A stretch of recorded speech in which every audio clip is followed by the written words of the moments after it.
Hello, this is KinK, live from my studio in Sofia. Thank you very much, Electronic Beats TV, for giving me the chance to answer to those really cool questions who came from just random followers and a lot of friends of mine as well. Let's start with the first one.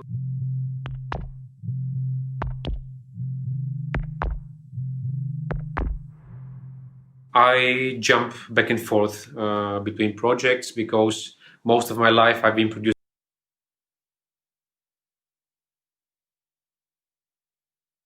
with a computer, and using hardware was a new experience for me, and it didn't work so well in certain ways because I realized I cannot commit to a recording. I'll always come back and try to make it better and better. So in that way, committing to a recording was not a good idea.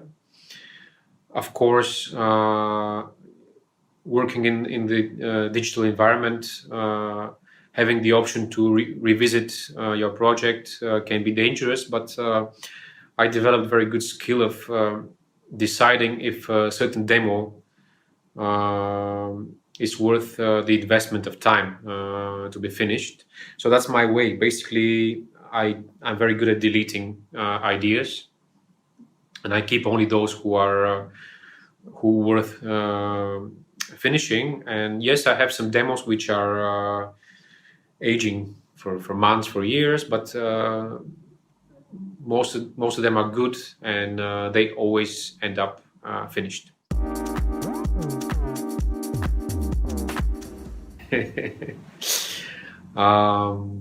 Well, I love the sound of bit depth and sample rate reduction, especially when you apply that on high frequencies like shakers or hi-hats.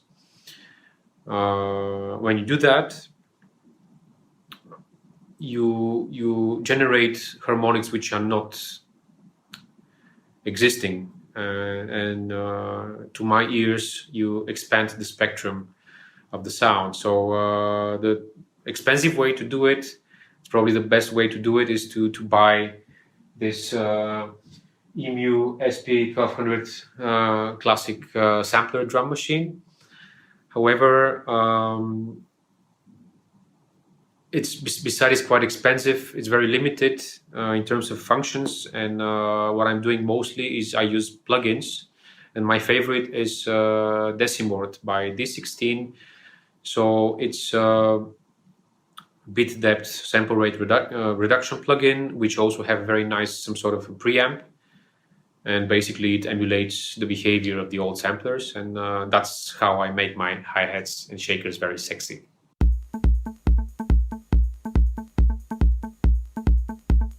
The way that my live set works is like a combination of a DJ set and a pure live set. So the DJ part is I play a lot of loops which are taken directly from my pre-masters or masters. So that's a backbone which already sounds good enough, full enough to compete with the DJ set. And on top of that, I layer sounds from my drum machine. Normally it's the Roland TR-8, and most of the times I bring a little analog synthesizer which really cuts through the mix. And then I'm very careful with my gain staging. I'm using a standard DJ mixer by Pioneer.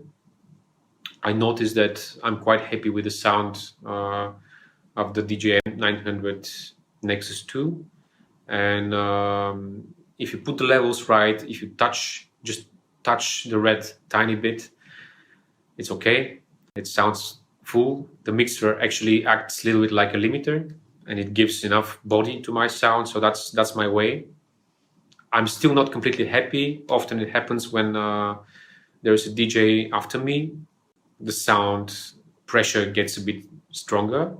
So I'm still working on that. But I would say mixture of raw sounds, layered pre-recorded loops, and very good gain staging with the mixer is my recipe.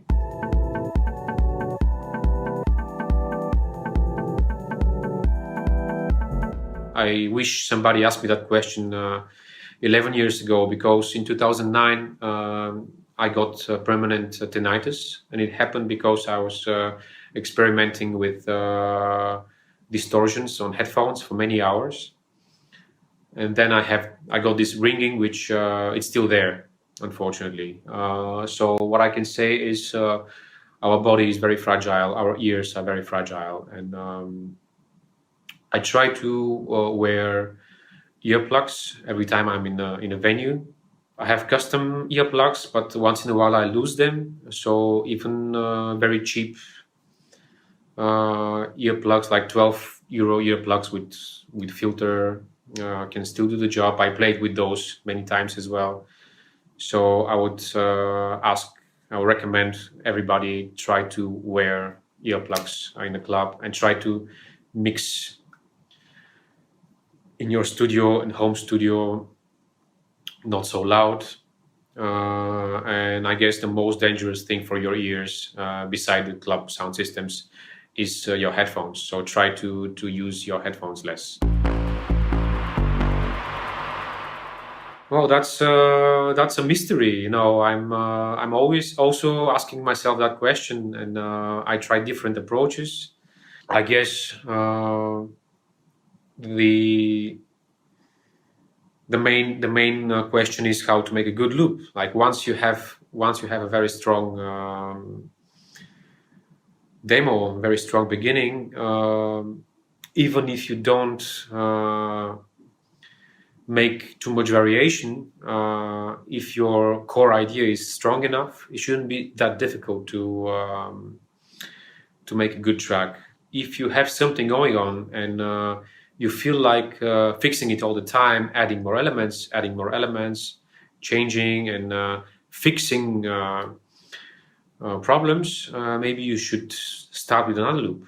So focus on finding and making very good loops, and then I would say the track will happen more or less by itself.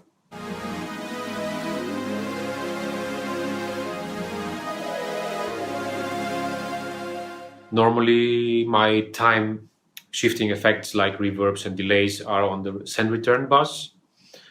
I apply EQ, distortion, compression directly on either on channels or groups which I create. But my studio partner, Konstantin K, he showed me a very cool trick. I started having a return bus where I sent a lot of information, and I use that return bus to sidechain whatever I want back in the track. So let's say I want to do ducking, sidechain compression on, let's say, my vocal track, and I want to sidechain my vocal with the kick drum, but also a little bit of the snare and a bit more of the stabs. So I would send those channels to return bus with the amount I would like to compress. I would like to sidechain the vocal, and then I'm gonna connect that return bus to my sidechain detection on the vocal channel, for example. So that's really cool way of using the return bus. But beside that, I use anyway putting effects directly on the channels or using the return bus. Oh, there are too many, but those which I used most through the years are PSP Vintage Warmer. This is basically a plugin. You can it's some sort of a limiting, compressing plugin, soft saturation plugin, which I put mostly on my master with a very soft settings. And what it does is obviously compressing a little bit, distorting a little bit, but somehow it's preserving the dynamics. Even it makes the sound fatter, but it doesn't really kills. It brings color without compromising your dynamics. And then if you want, you can use it in a very radical way, push it all the way up with a very short release and attack. You can make great distortion with it. So I can use it also on different channels, but I normally use it on the master. GeForce Mini Monster, it's a very old plugin. It's an emulation of Minimoog, and what I love about it is the routing. With one click of a mouse, you can route any kind of modulation to any kind of parameter, and it's just so fast to do any kind of sound with that plugin. And the third one, I guess it's D16 Decimort. Obviously, I'm very obsessed with distortions, so Decimort gives me that digital harshness, which I mostly use on my hi-hats and shakers, but also very good for any kind of sound which I want to bring up front. So yeah, I guess those are my 3 favorite plugins for the moment. Well, right now I'm using more and more just the stock instruments in Ableton. So at the moment I use operator in Ableton a lot, and it just covers so many territories. Basically it's an FM synth, but it can be it can be additive synthesizer, because you can have this user harmonics when you want to have your user waveform, and then you have really amazing filter which emulates different classic synthesizers, and you have, my favorite is the MS-20 emulation, so it's also can be a very good subtractive synthesizer. So at the moment I'm using a lot the operator in Ableton. I don't look at my tracks as something with separate components. I look at the track as a whole. So I start writing my bass line in the moment when I feel that I need something in the low section for a balance with the high section. There is no recipe. I just feel like I need balls.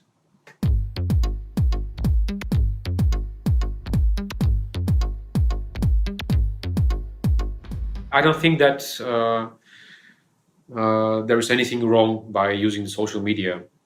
I don't think that being present online is somehow faking it, because if you have passion for music, if you love to do it, if you love to do it in local clubs, there is nothing wrong to share that passion with the people online. And if you are true to yourself, if you're true to your future followers, I think people will believe you and it's going to work. But there is totally no reason to bypass the social media. That's just another window, another door for you and for the aspiring producers. So if you like to play in clubs, there is no reason to isolate the people online. That's just another club. It's just a virtual one. So yeah, I think it's important, but I don't look at it as something that you have to do like a torture. I find it interesting. I find it pleasant, and I would say do it.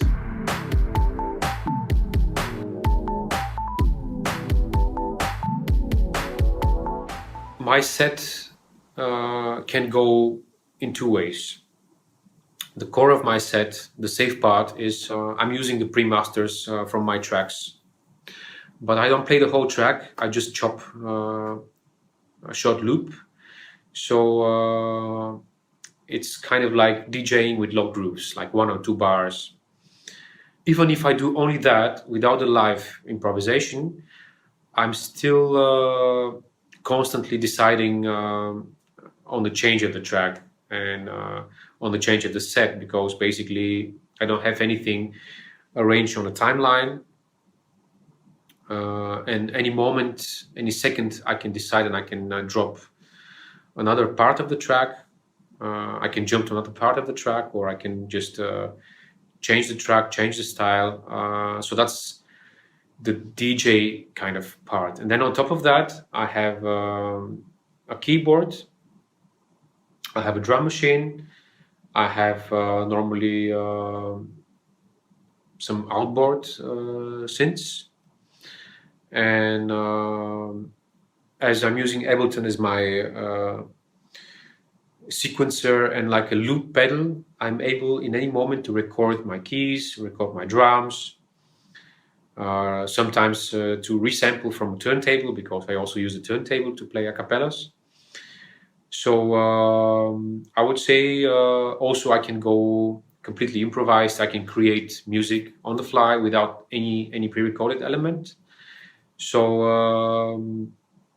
I decide in a moment when I play a bigger event with shorter slots, like 1 hour, I imagine that people would love to hear some of my hits, and I play some pre-recorded elements, and I improvise a little bit on top of that.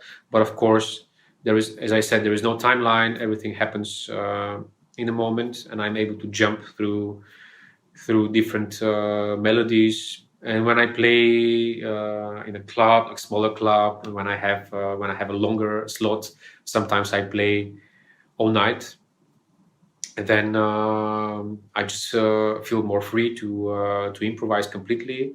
Also, in that case, if I play 5-6 hours, at some point I run out of pre-recorded material. So there is 1 or 2 hours which I have to compose music on the fly. There is nothing I can play from my library. So in that case, the set go 100% improvised. Those artists who influenced me in the past, they still influence me today.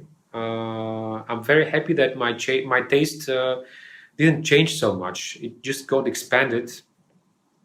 But I still love the music that I loved 20 years ago, 30 years ago. So the producers who influenced me back in the day were and still are Joy Beltram, DJ Sneak, Aphex Twin, Autocra, Jeff Mills. Those are just the first few names that come to my mind. And currently, Levon Vincent, De Magreban, Borut. Yeah, so many. It's difficult to name just a few, but those are the first few names that come to my mind.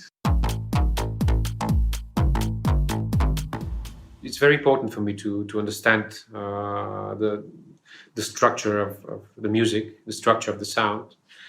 But my way of doing it was not learning a patch on a plugin or exploring a patch on a hardware synth. It was more like listening to music I love and trying to figure out how this stab was made or how this bass line was made. And in the time when I was learning how to do it, how to dissect those sounds, there was not so much information on the internet. Actually, I had very limited access to the internet, and I was just using very basic software, very basic plugins, and trying to figure out how to make a certain sound by just tweaking and virtually patching my synths. And it was a pleasure, and still a pleasure to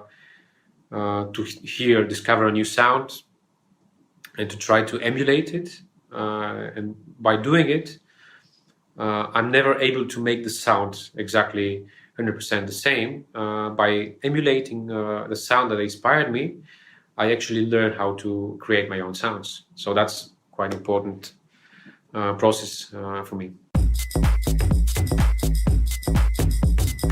I guess I would pick a little Italian box by a company called Loop. It's a very, very basic synthesizer, actually very difficult to control, but I guess if the TB303 is the sound of the acid and sound if it's the sound of DJ Pierre, Future, if it's the sound of a lot of creators of my favorite music, I guess lap loop, that box, is the sound of KinK. I use it a lot in my tracks since I bought it maybe 7-8 years ago. And although this synthesizer is very unpredictable and annoying sometimes, I guess that's going to be a machine that can keep my interest for a very long time.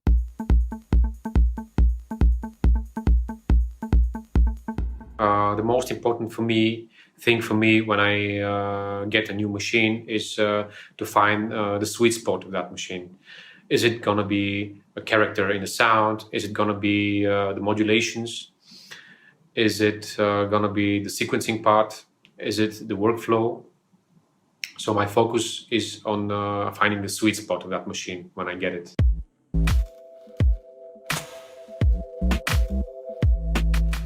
I think what we have right now is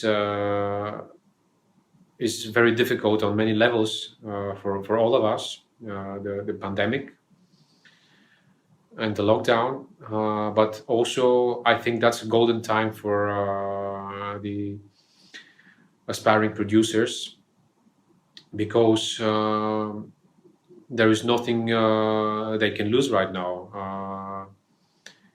Maybe they haven't got much gigs before, they don't have much gigs now, but they have a lot of time.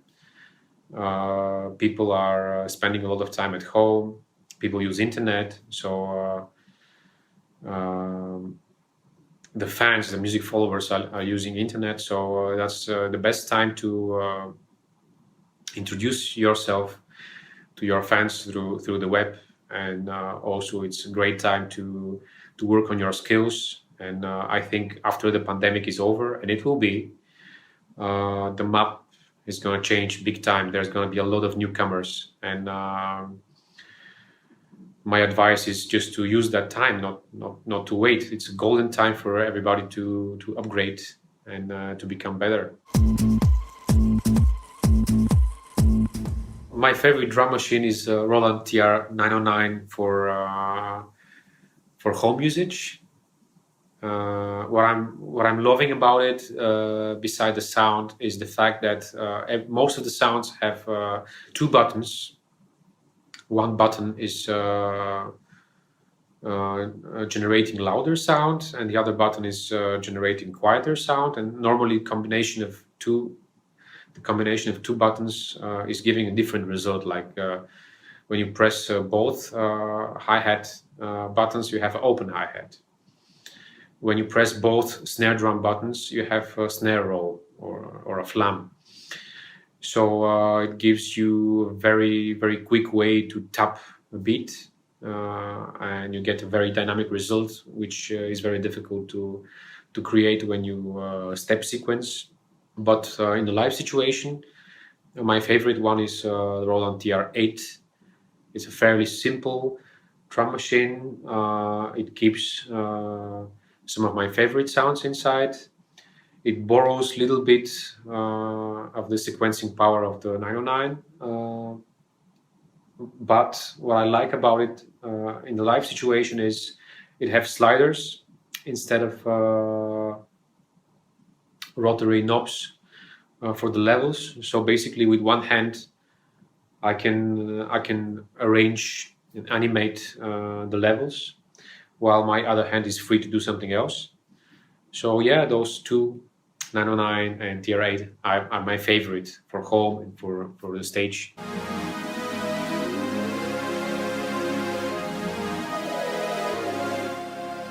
I love strings, and my favorite plugin for strings is Music Raw Vintage Strings. And I suffer a lot because this plugin is only for a PC, and in my studio I use a PC computer. But now I have a little baby. I spend more time at home, and I produce a lot with my laptop, which is Apple. And I still haven't figured out a replacement.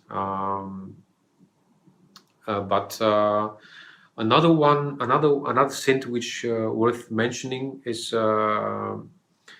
called Dominator. It's a VST plugin. It's a clone of Roland Alpha Juno, and it's a free plugin that used to come with on a CD with Computer Music Magazine. I think these days it's quite difficult to find on the web. But if you want to get very, very fat in your face stabs, look for that Dominator synthesizer. It could be Windows only as well, I'm not sure. But now I'm also looking for replacement for it, and I just bought Red Dominator by Audio Realism Red Dominator. And I think that's going to become my synth to go for stabs and pads. I went through different mixing desks. I ended up having audio interfaces with a lot of ins and outs. At the moment, I'm using a combination of RME interface and a moto interface. Both are linked with optical cables, so the combination of both is giving me 24 ins and outs. And I decided I'm gonna bypass the mixer, so I don't have a physical mixer. I still mix in the box. I have 2 patch bays, and I have a 19-inch rack where I have my effects. For example, the Eventide H3000, Thermionic Culture Vulture tube preamp, some cheap ones, Roland Dep 5 and Alesis MIDI Verb 2, a few cheap compressors, and so on and so on. So basically, all these effects are patched and on different ins and outs on my interfaces. And basically, I use those effects more like plugins. In Ableton, you have this external audio effect. I think that was the name of the unit.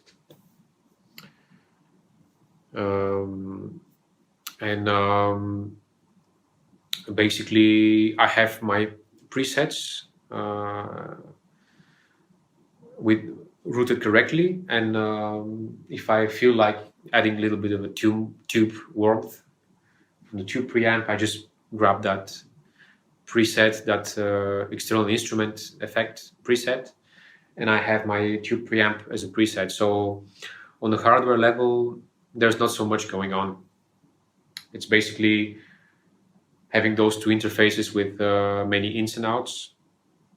And yeah, I have those 2 patch bays with the ability to change the order of the placement of the effects, but I don't really do that.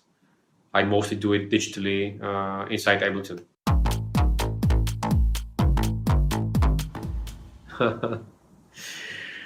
Oh, I cannot list 5 tracks because the attention span of my baby is very, very short. I cannot say that she likes certain tracks, but I listen to a lot of mixes. So basically, progression sessions by LTJ Buchem and MC Conrad, all of them, they work amazing. It's magic. If when I try to put my baby to sleep, I've been listening to any mix I can find by The Persuader, one of the projects of Jesper Dalbæk. That's also music that works very well for me. I can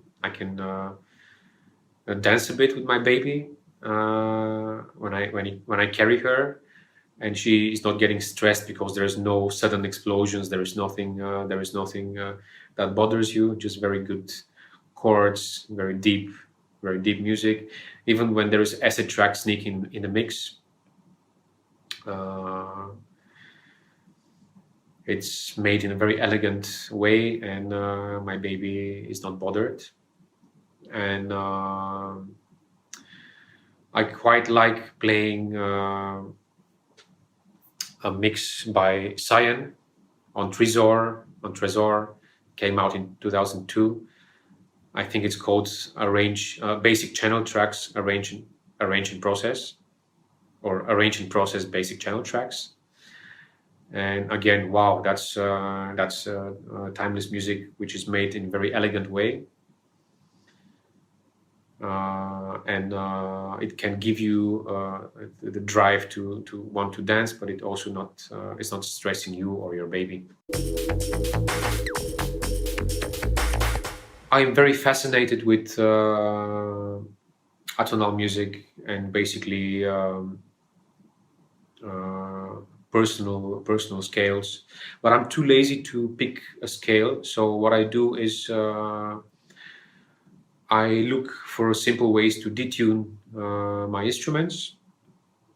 So on certain instruments in Ableton, for example, the analog or the sampler, you're able to say how precise the oscillators will track the keyboard. And by that, you can have many semitones or quarter tones in between black and the white key. You can have 36 keys in one octave. So that's my way of doing atonal stuff. But my tracks, they don't sound like completely out of this world. When I do, there is always something atonal in my music, but it's very subtle. Because the 12 semitone scale is based on a ratio that's been developed for centuries, and it does sound nice, and everything outside of it brings tension, especially if you want to do chords.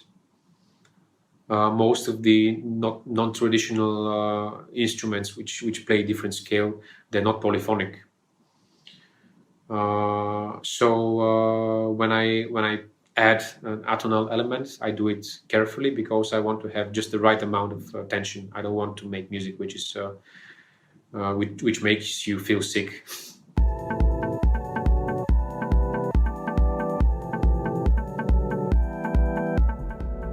Develop your sense of aesthetics. Listen to a lot of music, and pick up your weapon of choice. I would normally recommend get a laptop and get a digital workstation. My choice at the moment is Ableton, but I'm very intrigued by Beatweek as well. So yeah, listen to a lot of music and get your digital workstation and learn it inside out. That's the best way to start. Well, I don't have a zero latency. I have, I think, 256 samples of latency, which is approximately 8 milliseconds of latency. That's very low, so I don't really feel it. I could have bigger latency.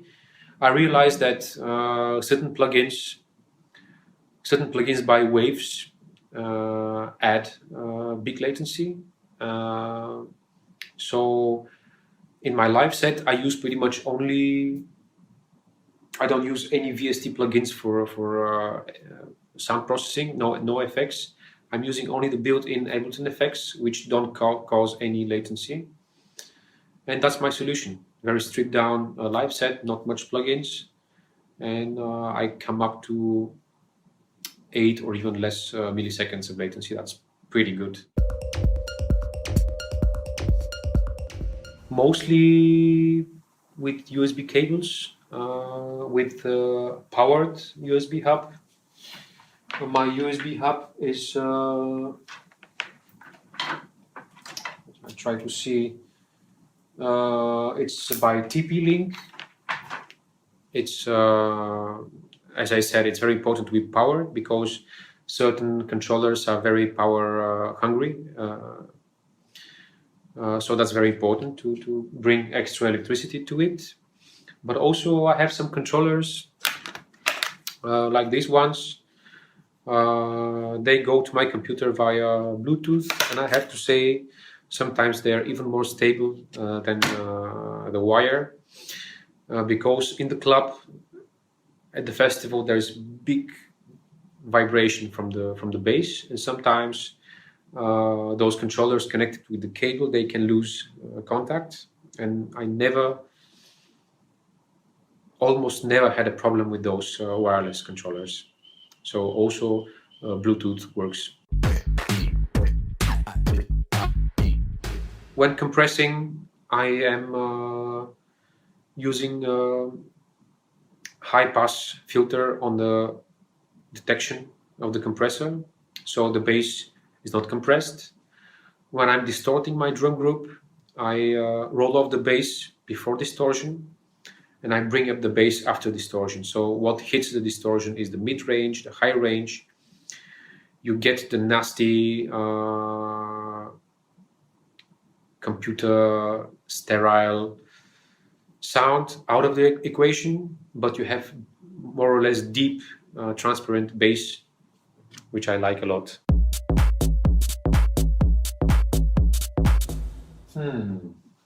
That's a very difficult question. I love my modular system. I think the module which gets the most use is make noise match. It doesn't produce any sound. It's just a Swiss Army knife. It's envelope modulator. It can be LFO because it's loopable, and it's also signal processor. You can tweak your voltages in various ways. So I would say if you have a modular system, a match is something. It's a must, no matter what kind of oscillators you have, what kind of filters. Get a match by make noise.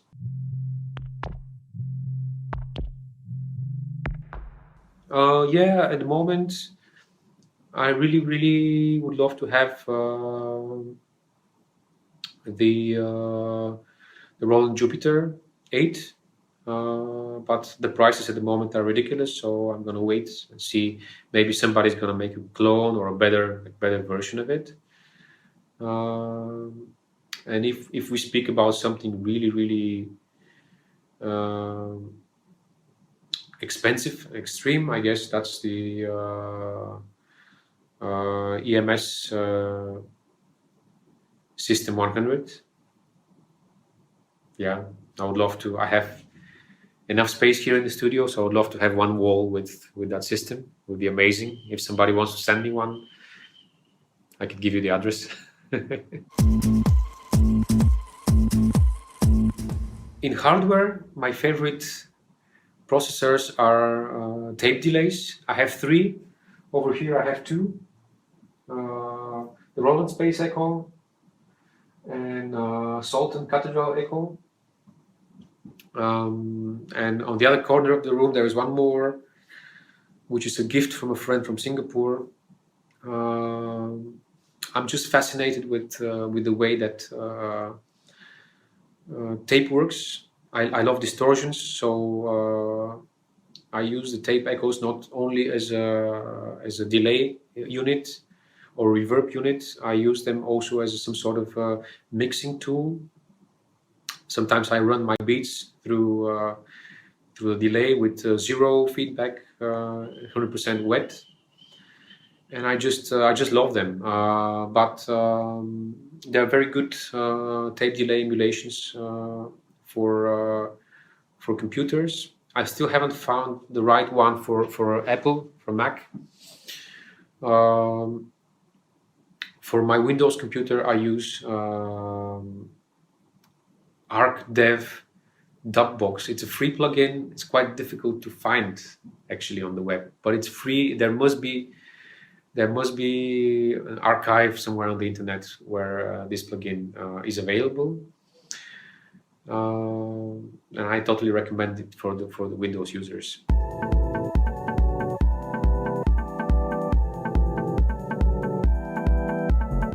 when the technology in reading brainwaves will improve, I think that's going to be the next leap.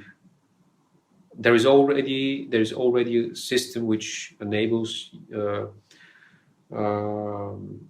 your instrument to read brainwaves, but it's still not developed enough. But I think that's I'm looking forward to the moment when I can control everything with my brain. I think it's going to be amazing. Yes, I use Revox A77. I think my most notable hit I recorded on it was E79 on Oven recordings. I don't use it. I don't use the tape recorder that much anymore because as the tape recorder is a mechanical unit, there is always some sort of jitter and change in the tempo, and afterwards I need to adjust that, and I'm too lazy. So I learned more or less how to achieve that result with plugins. I would deeply recommend you to look at the Air Windows plugins. They are only for Mac, unfortunately, and they are for free. And there are many. It's a big package of. So the developer just offers a big package of plugins.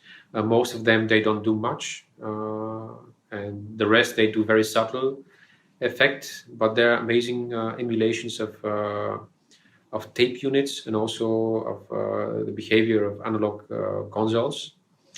So if you like tape, definitely, and if you have a Apple, if you have a Mac computer, check Air Windows. I mix my own tracks. I don't master them because most of them go for vinyl cutting, and I don't have the equipment and I don't know the specifications how to make a vinyl master. I can make a digital master. Sometimes I do it, but I think that also giving your mix to an engineer is also a good idea, because having a fresh pair of ears can lead to very, very good results, because you're getting very tired of listening to your music. So I would recommend anybody who can afford to also to do that sometimes, to give your mix to somebody else. But first of all, learn how to do it yourself. So then you can be qualified to also give it to somebody else.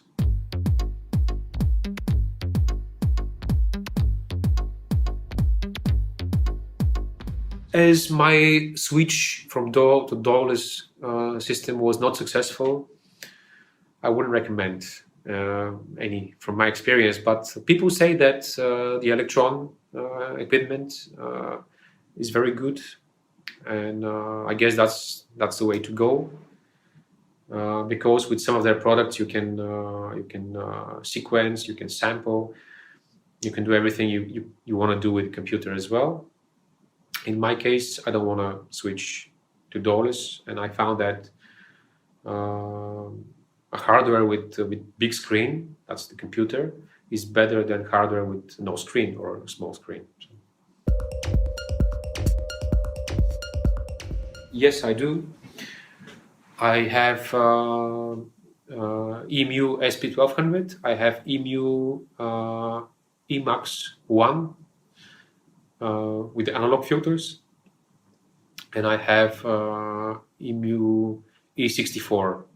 It's more of a modern, clean sounding sampler, and I used all of them for my Playground album, and they definitely brought certain color, especially the SP. It's very, very, it screams color. But also the most transparent and colorless sampler E64 in my collection also gave me a lot of knowledge, because it has a quite crazy modulation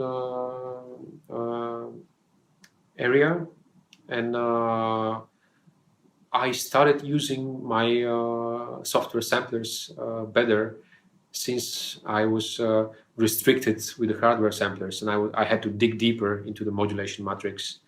And what's really amazing about the E64 is the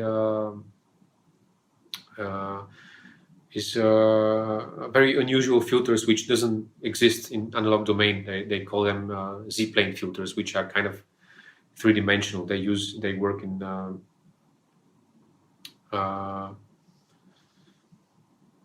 a couple of directions, and my English is too poor to be able to explain what exactly it does, but I recommend everybody to explore, go online and look for Z-plane filters, and that's something you can actually build on your own using Ableton effects or whatever DAW you use. You just need a couple of filters or EQs. You can build your own Z-plane filter.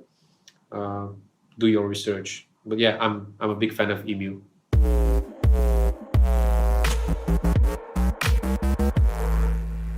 Yes, absolutely. You get the classic sounds, but because of the extra modulations on the TR8, you can change all the classic sounds to almost unrecognizable samples. So definitely, yes, do it.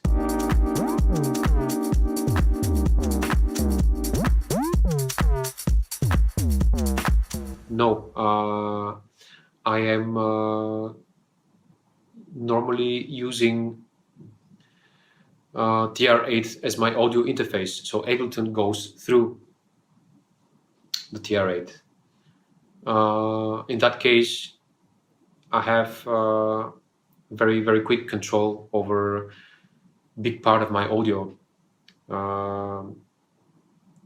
It's just one fader on the mixer where I can cut most of the audio, cut EQ filter most of the audio, which in performance live situation makes it very, very easy for me to build drastic change in a track.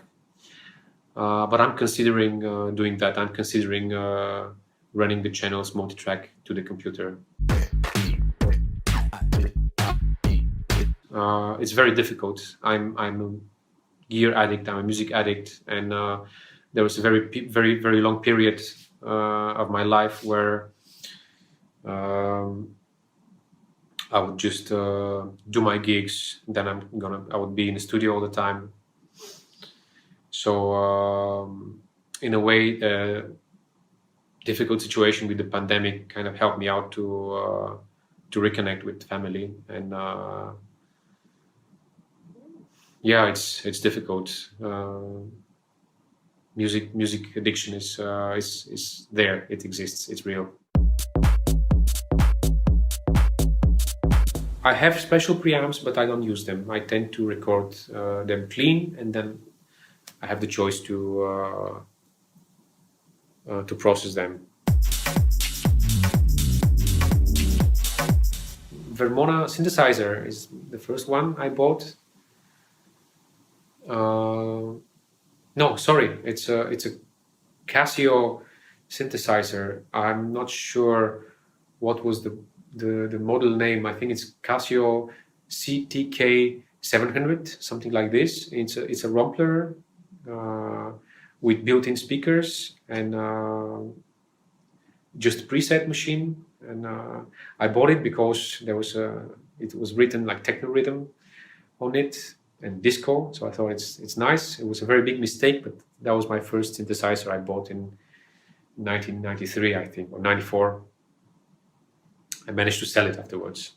Then the first real synthesizer and drum machine I bought was a Vermona synthesizer, and a gift from a friend was a Vermona drum machine, the old ones from the 80s.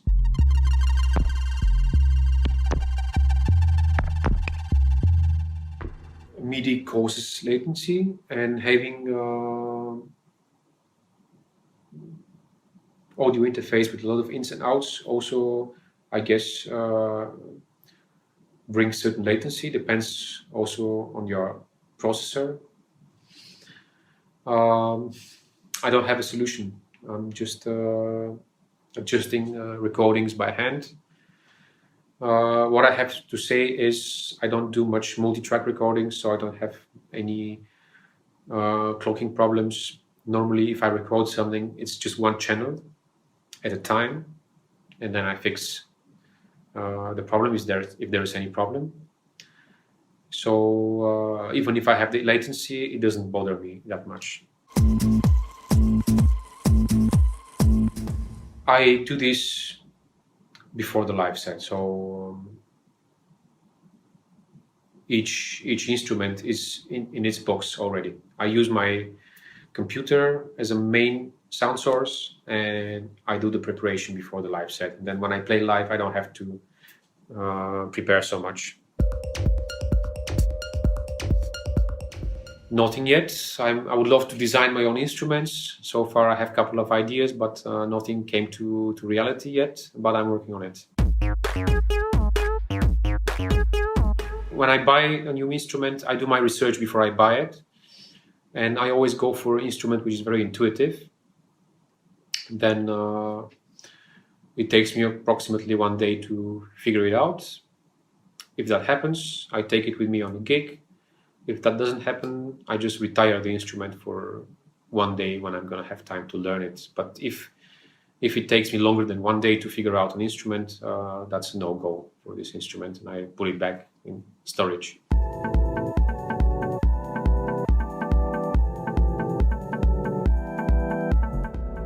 It's the melody, or it's the element that you can sing along. And not all of my tracks have melodies. Sometimes I can have only a rhythm. But the most important thing in the KinK type of song is something you can remember. A melody you can sing along, or a groove you can tap, you know. If I don't have such an element, I choose not to finish and not to release such a track. I never approached the music as a career. It was just an addiction. And after approximately 10 years of doing it, I saw that I had the set of skills to do it as a career. And I used everything. I used social media. At that time was MySpace. I used basically the internet to connect. And that's how I started my career. But it would never happen if I didn't have my set of skills.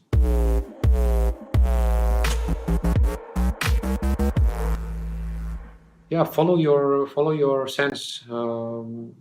Sometimes no groove is also groove. It's a machine groove, and I love it.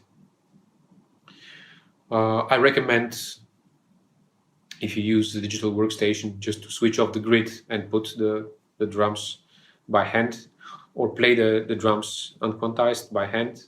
I think that's the best groove you can get. My approach to any instrument is to use it as a performance instrument. And